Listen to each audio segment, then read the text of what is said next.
今年3月，日本公布红壳的原料有问题，在台湾也有消费者受害，所以台湾消费者保护协会就来提起团体诉讼，呼吁民众若真有消费的证明，就会当申请参加。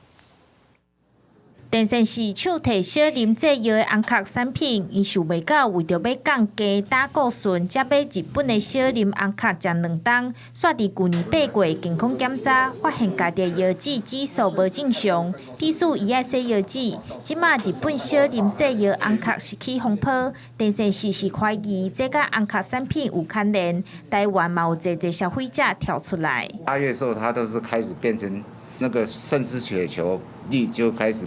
变低了，但是有疲倦感跟晚上夜尿的情况有增多，然后那时候就转肾脏科，就被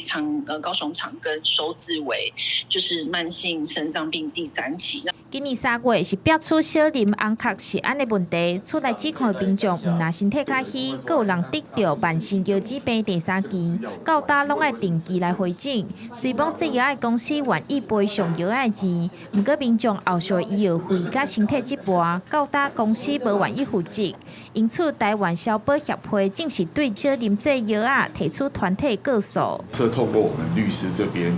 提诉讼的话，当然就是针对台湾的分公司的部分求偿。那这个部分目前我们评估起来，应该是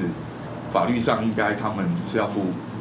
应有的法律责任。消保会表示讲，目前为卫福部转过来通报有30几件，这个团体告诉会甲消费者的资格放零，若是有买小林红壳相关产品的证明，就通申请参加。资料收到7月底。记者张一辉、邱兆勇高雄报道。